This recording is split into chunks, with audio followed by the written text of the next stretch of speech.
Students, आज हम इस वीडियो में speed equal to distance upon time और आपकी जो इक्वेशन मोशन है और इन्हें हम कंपेयर करने वाले हैं। इनमें कुछ जो डिफरेंस है उसे समझने की कोशिश करेंगे। आप बच्चों ध्यान से देखो। आपसे बच्चों को पता है जो आपकी स्पीड की इक्वेशन होती है वो speed equals to distance upon time होती है।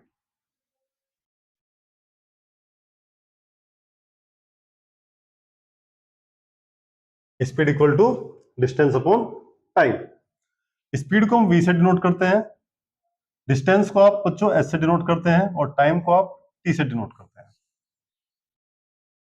इसके अलावा अगर हम इक्वेशन मोशन के बारे में डिस्कस करते हैं तो इक्वेशन मोशन में हमारी जो इक्वेशन होती है v equals to u plus a t, s equal to u t plus half a t square, v square equals to u square plus two a S.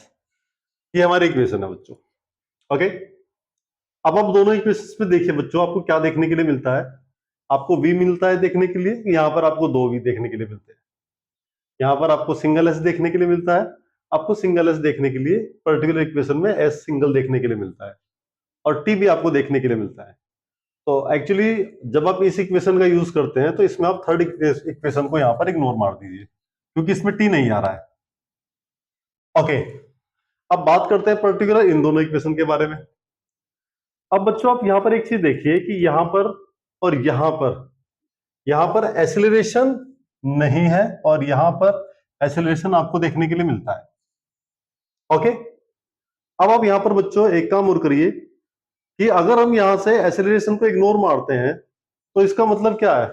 अगर हम यहाँ से एक्सेलरेशन को इग्नोर मारते हैं तो आपको मिलता है देखने के लिए v equals to u. Okay, यानी कि इनिशियल वेलोसिटी और फाइनल वेलोसिटी दोनों क्या है हमारी सेम है। इनिशियल वेलोसिटी और फाइनल वेलोसिटी सेम आपकी जब होगी बच्चों, जब आपको यहाँ पर एक्सेलरेशन देखने के लिए ना मिले, मतलब एक्सेलरेशन आपका क्या हो, जीरो हो। मतलब जो इनिशियल वेलोसिटी थी वही आपकी फाइनल वेलोसिटी हो तो एक्सेलरेशन आप यहाँ पर जीरो कहेंगे। तो जब एक्सेलरेशन आपका नहीं होता है तो इनिशियल वेलोसिटी फाइनल वेलोसिटी आपकी क्या होती है, सेम होती है। अब आप इस इक्वेशन में बच्चों इनिशियल वेलोसिटी और फाइनल वेलोसिटी को दोनों इक्वल समझ रहे हैं। अब यहां पर देखिए बच्चों, यहां पर भी अगर आपका एक्सेलरेशन जीरो कर दिया जाए तो s इक्वल्स टू क्या बन जाएगा आपका, ut बन जाएगा। और यहां पर देखिए अगर हम यहां पर एक्सेलरेशन को जीरो कर दे तो यहां पर आपका क्या बनेगा,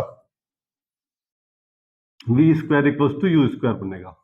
ओके, तो सिंपल सी बात बच्चों आपको समझ में आ रही होगी यहाँ पर कि अगर हम एक्सेलरेशन को जीरो कर दें तो आपकी जो इक्वेशन ऑफ मोशन है वो क्या रह जाएंगी, तो अब आपकी इक्वेशन ऑफ मोशन ये बन जाएगी।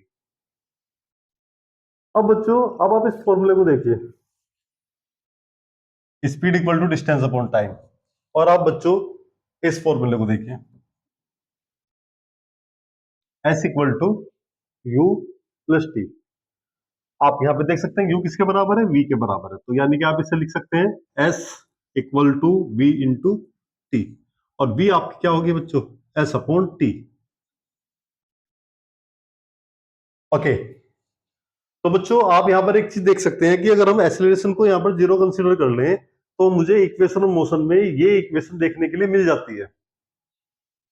तो आपको बच्चों याद रखना है, आप क्वेश्चन कोई भी कर रहे हैं, चाहे आप particular speed equal to distance upon time का इस्तेमाल कर रहे हैं या फिर आप बच्चों इक्वेशन ऑफ मोशन का इस्तेमाल कर रहे हैं, ठीक है, आप कंफ्यूज हो कि हम ये फॉर्मूला यूज करें या फिर ये फॉर्मूला यूज करें।